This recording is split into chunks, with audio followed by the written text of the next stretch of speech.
Hey guys, welcome back. In the previous video, I was talking about the matrix form of OFDM. Basically, I had considered the cyclic prefix there, so we can call that as CP-OFDM, cyclic prefix based OFDM. So there we had seen that the channel matrix H is becoming circulant, and with that we had seen that it holds a very good property that with the help of DFT and IDFT matrices, this circulant matrix can be easily diagonalized. Right. So now we will see what happens if we replace CP with ZP. ZP is zero padding. ZP based OFDM. Okay, so let me go to the notes. Yeah, so this is my notes. So let's say I am considering frequency selective channel. Okay, so let me consider the two OFDM blocks. Without the presence of a cyclic prefix or zero padding, we had seen that to transmit x of 0, the symbols or samples from the previous block were also contributing. This is the equation basically, right? These are all the samples contributing from the previous block. There was an interference from the previous block.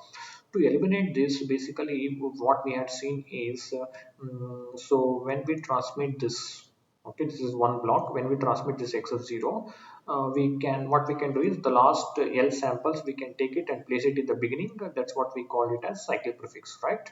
So this is all cyclic prefix. So in this case, if you write the equation, when y of 0 is transmitted along with x of 0, you had x of n minus 1 and things like that. So basically the ISA was restricted to only the same block. Now what we will see is, what if we make all these all zeros, okay, zero padding. In that case, when y of 0 is transmitted, only x of 0 will be there, right? What is the previous thing is 0, so all of them will be zeros. So similarly, y of 1, when y of 1 is transmitted, there is a previous thing x of 0, previous to previous is 0, right? So y of 1, x of 1 is there, previous sample is x of 0, that is there in the second path, whereas in the third path onwards all are zeros. Like that we can write the equations, right? So basically if you write those equations, then I think we can form these equations. Okay, these equations. Now if you clearly see that if you try to write this in the matrix form, then what you will see is you get this channel matrix H, and clearly you see that this is not circulant matrix. Okay, so I would say not circulant. So then it doesn't hold the property which we discussed in the previous video, that using the property, I mean using DFT and IDFT matrix, this cannot be made diagonalized. Under that situation, what happens? Then clearly if you see, to perform this channel estimation, okay, or to perform the equalization to get back this these data, it becomes complex. Basically signal processing at receiver becomes complex. Let's say for example, you want to go for equalization. You can perform zero forcing equalization as an example. So where you want to extract this x bar add, then you will perform the matrix inverse in this way, right?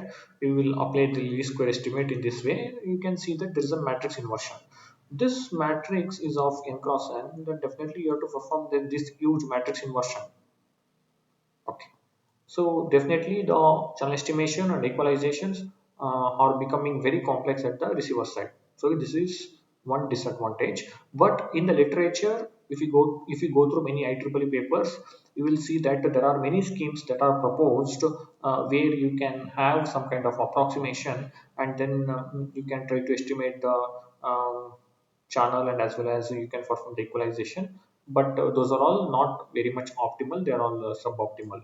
Okay, but let's say you will use complex algorithms. You're okay to use complex algorithms, and then you're going to do the channel estimation and equalization. In that case, yeah, you can get back your you can get back your data after equalization, and you can see that you can eliminate the ISI. Okay, there is no problem in such case. But what we are looking is the simple solution. For that reason, we were trying to do some approximation of this filter matrix, right? But yeah, as I was mentioning in the previous video, let's say if we are going to do the cyclic prefix based, okay, in that case, if you write those equations, then you will immediately see that you need not have to convert to circulant matrix, but whatever the equations we have got, you will see that the channel matrix H is already in a circulant matrix form. Okay, if that is the case, then while transmitting while transmitting these x of zeros, you perform the IFFT of these samples so that you get these things, and then at the receiver you perform the DFT. Then directly you get back the equations, right? What kind of equations you will get back? So the moment you do the DFT, then you will get this, and with this you will see that across each subcarriers, okay, across each subcarriers, y of 0 is equal to h of 0 into x of 0, y of 1 is equal to h of 1 into x of 1.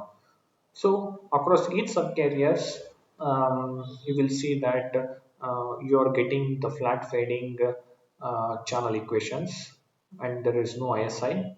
Okay, with this, since these equations are in the frequency domain, you can say that you can perform the channel estimation in frequency domain, and also you can perform the equalization in frequency domain. So this is called as FDEQ.